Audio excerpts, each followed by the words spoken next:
President Buhari assures public and private sectors of a guaranteed future at retirement, launches micro-pension plan. Federal government to expand its social investment program to actualize its next level pledge to Nigerians. The Minister of Information and Culture at Budget Defense says government policy on ease of doing business has produced results. Good afternoon and welcome to Panorama. I am Obehe Otubo Aprasai.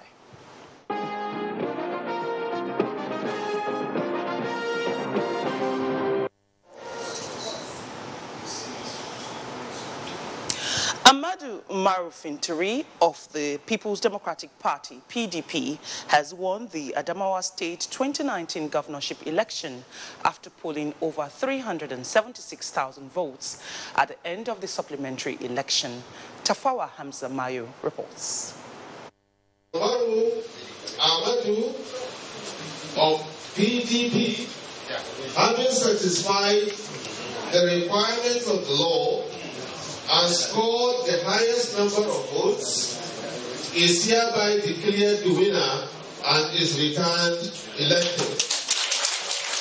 Professor Andrew Haruna of Federal University Gashua declared the result of the governorship election in Adamawa State started on the 9th and ended on the 28th of March 2019 through supplementary election. Fintri of the PDP won with over 376,000, beating the incumbent Governor Muhammad Umar Jibrilla of the APC, who scored 336,386, while Senator Abdul Aziz Nyako of African Democratic Congress ADC got 113,237 votes. The election was keenly contested, while 29 candidates participated, out of which 4 were female. The state returning officer, Andrew Haruna, appreciated all stakeholders for their cooperation and pressed that be maintained for the good of all. In Yola, Tafawa Hamza Mayo, NTA News.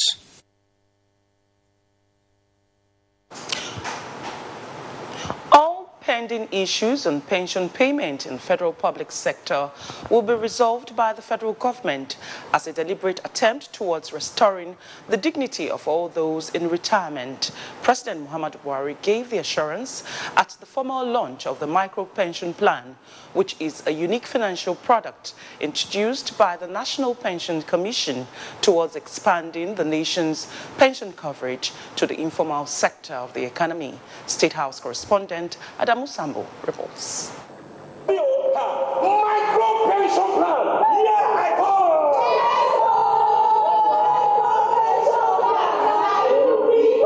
This drama presentation depicting the features and benefits of the micro pension plan sets the tone for the launch of the new pension savings product as President Muhammadu Buhari formally registered Sagiri Shawai, a Keke Napep operator from Karu village, as first participant.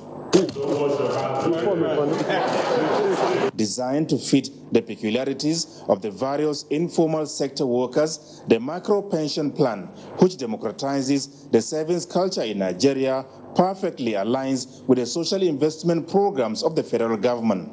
For President Muhammadu Buhari, the micro pension plan is a natural next step towards consolidating the achievements recorded so far by the provision of grants, concessionary loans, and technical support to farmers, traders, and SMEs through the SME clinics, thereby changing lives in many positive ways. The federal government will continue to support the National Pension Commission to ensure a successful rollout of the product.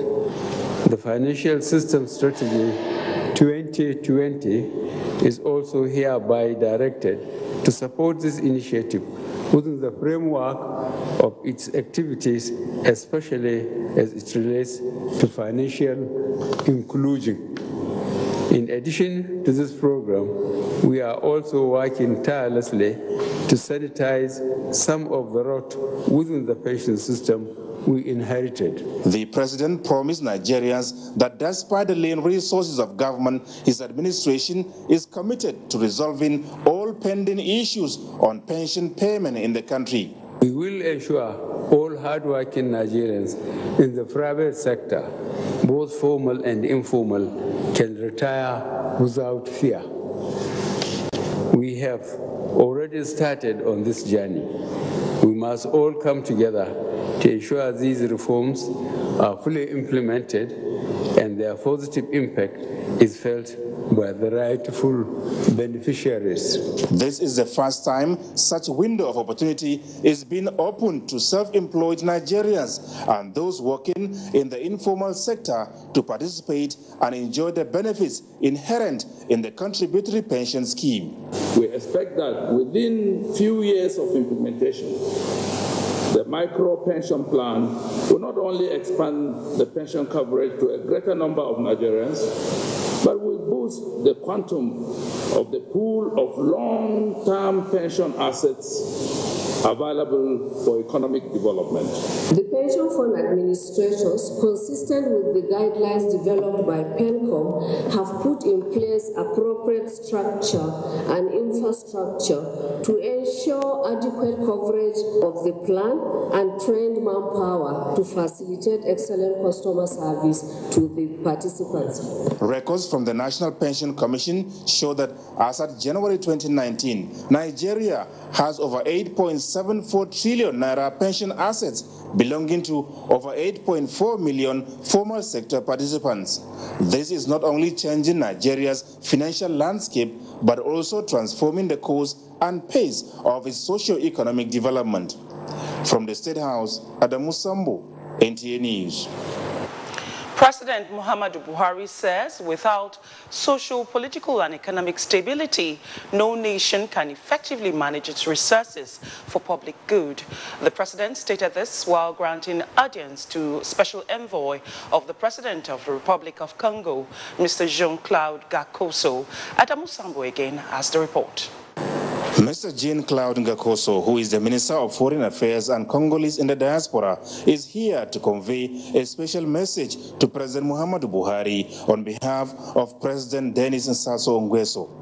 President Buhari noted the Republic of Congo as a medium oil producer in Africa, saying Nigeria will sustain the highly beneficial collaboration and cooperation with the country so as to get the best from their resource potentials and invest for development. He, however, stressed the need for peace and stability so that such resources can be used for the good of the people. Stability, President Buhari insists, is critical if a country would manage its resources effectively. In Nigeria, for instance, the president said he is fully aware of the country's challenges, including deficient in infrastructure, and promised that in his last lap in office, he will do his very best to improve on the nation's political and economic stability.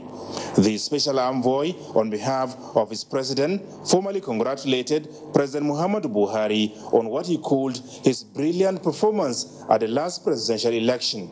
He wished the president wisdom and good health so that he can continue to lead his people efficiently and effectively. From the State House, Adamu Sambo, NTA News. The social investment programs of the Buhari administration is to be expanded as the government settles down to actualize its next level pledge made to Nigerians. This was part of the message sent by President Muhammadu Buhari to the 11th Bola Ahmed Tinubu colloquium in Abuja. Saliu Abdullahi reports. The Tinubu colloquium started in 2008 when the APC national leader attained the age of 56. Since then, the event has become an annual ritual which families, friends and well-wishers, particularly the political class, look forward to. The 11th edition, to celebrate the 67th birthday of the political icon, like the past editions, attracted dignitaries from around the world to witness the event, which features presentations on social and economic issues that will impact on the society. The theme, Next Level, with emphasis on how to achieve prosperity on industrialization, job creation, and technology outsourcing for sustainable development, was treated by experts as part of the contribution to realize the slogan of the second tenure of the APC government. Vice President Yemi Oshibanjo, who represented the president, says President Muhammadu Buhari has championed a national rebirth, has been showcased through robust infrastructural development. As the President has said repeatedly, we have no other focus, we have no other commitment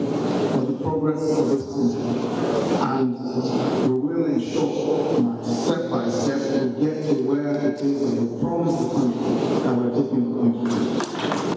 believe the second Buhari administration will work to increase electricity generation and rather transmission and distribution by more than 50% within the next 4 years.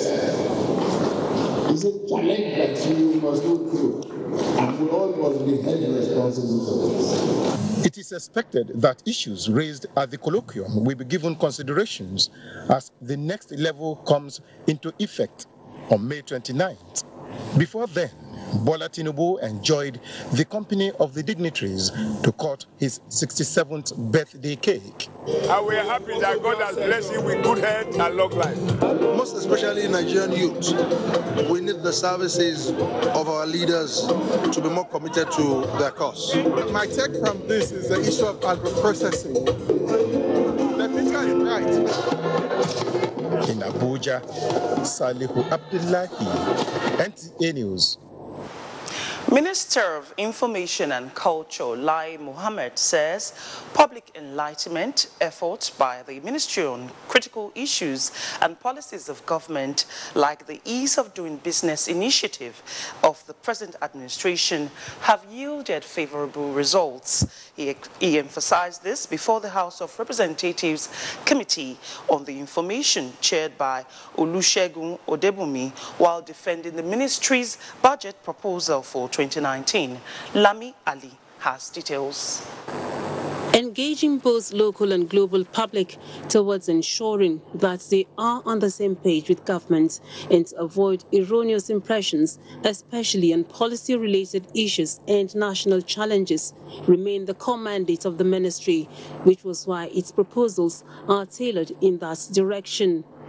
Town hall meetings, public enlightenment messages, opinion polls and other promotional activities, according to the minister, have been helpful in creating awareness. How this ease of doing business has promoted Nigeria from number 164. We've moved to number, I think, from 169.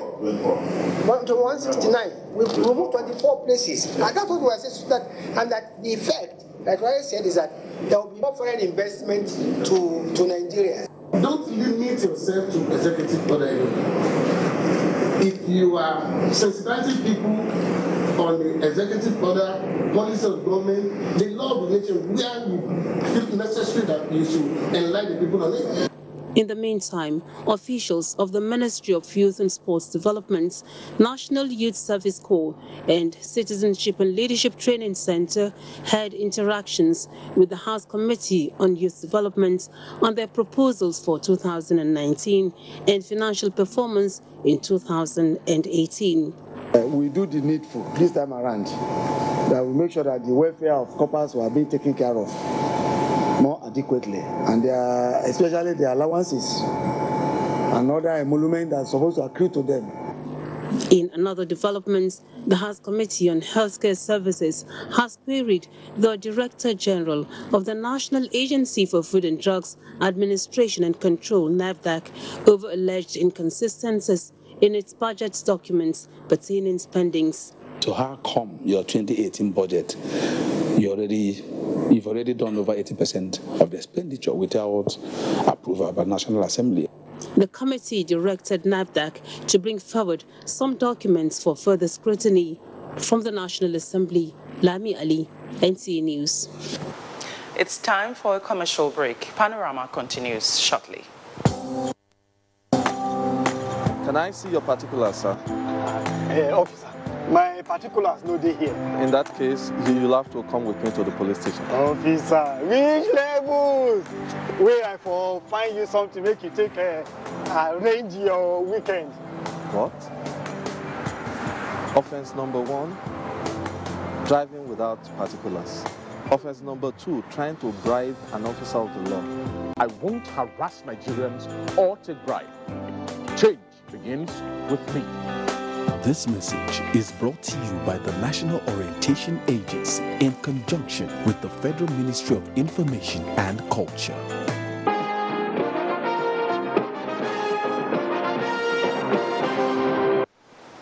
Thank you for staying with us. Acting Governor of Edo State, Philip Shoibu, has restated his resolve of the Obaseki's-led administration to focus on more economic reforms to keep youths meaningfully engaged and curb illegal migration and human trafficking. This was when he received a delegation from the Sweden Foreign Affairs Ministry. Elizabeth Owotoma reports. The envoy in charge of refugee and immigration matters are in the state to seek common working relationship with Edo government. Acting governor told them that the current administration has embarked on numerous programs to create jobs for the teeming youths and discourage human trafficking and illegal migration. It's far cheaper to have an economy that is running, that we engage them, and we can collaborate by doing legal migration through exchange programs than to continue to encourage idleness that result to this cartel. The Sweden ambassador explained that the Sweden government will join hands with the state government to prosecute human traffickers. For us to have a dialogue with you to discuss this issue is extremely valuable. Also for us when we come home, we can share our experiences, and hopefully that this will also strengthen our cooperation. Governor Gordon Obaseki in May 2018 signed the Edo State Trafficking in Persons and Prohibition Law to help address the scourge of human trafficking and irregular migration. In Benin, Elizabeth Owotoma, NTA News. Meanwhile, the Oba of Benin, His Royal Majesty Ewa II, wants tougher punishment for human traffickers and receiver countries. He has also urged the United States Agency for International Development, USAID, to join in the fight and help rehabilitate victims. This was when he received the U.S. Charge d'Affaires, David Young, in his palace. Ifoma Okafo reports. Assuring the United States Charge d'Affaires of his readiness to work with them, the Benin monarch solicited grants for the Oba Ewa II Foundation to rehabilitate victims of human trafficking. If USAID can come up with a program to work with my foundation to discourage human trafficking and then also rehabilitate those that have been involved in illegal migration that are now returning back. Mr. Young appreciated Oba Ewa for his pronouncements against human trafficking and illegal migration, which he observed have had great impact in bringing freedom to the victims. But I wanted to particularly express deep appreciation for all your personal leadership and efforts in combating human trafficking. He informed the Oba that the American government has adopted an approach to prevention, protection, and prosecution in the fight against human trafficking. In Benin, Ifoma Okafo, NTA News. Ekiti State government is collaborating with traditional rulers to curb all forms of criminal activities in the state. A forum to strategize on this held in Ado Ekiti, the state capital. Kola Adebobuyi reports.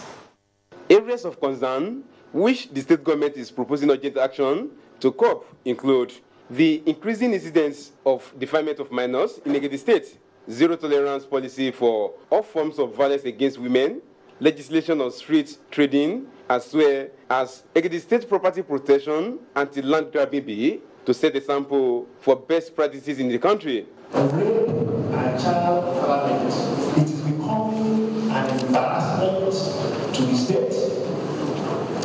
It challenges our values. Chairman of the Council of Obas and Oloye of Oye Ekiti, Oba Oluwole Ademolaju, commended government for identifying the role of traditional institutions in administration of justice and promised cooperation of the council to achieve success. On all the matters, the seal raping that we want to encourage, or land grabbing, we are for the peace that will bring peace to the state. We want to appreciate them. The consensus of the stakeholders was that there can only be peaceful environment where law and order are maintained.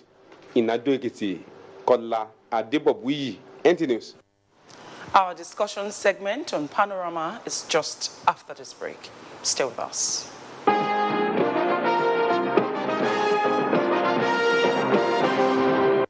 After a good luck report. Edo State government is partnering global technology giant Facebook for the provision of internet infrastructure, learning resources, and community support for teachers to strengthen the state basic education reform.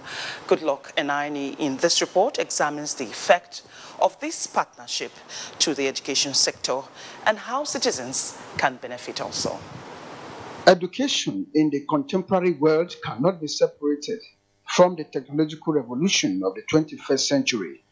This is why the Obaseki-led administration decided to revamp the education sector with emphasis on the basic level. In order to achieve this goal, the Edo Basic Education Sector Transformation EDOBES initiative was put in place. Under this initiative, 7,000 teachers were trained on the use of technology in teaching, while 232 public primary schools were being renovated in line with the infrastructural renewal of the EDOBES initiative. With the use of teacher computer, your teaching is controlled. Now they send teaching content every day and we are guided.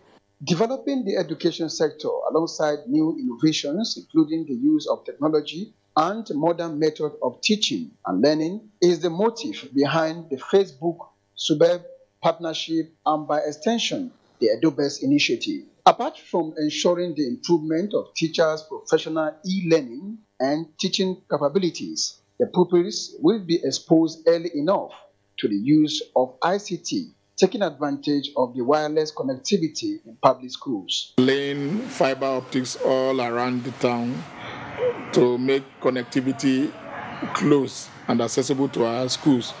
And so the Facebook angle is for the adoption and use of workplace by Facebook platform. With what they are doing right now, it's going to create more innovations because with the internet, a lot of things can be accessed. In the nearest future, you see them coming out with different ideas. They'll tell you they can be able to achieve this, they can be able to design this, they can develop app, you know. It has a whole lot of coverage.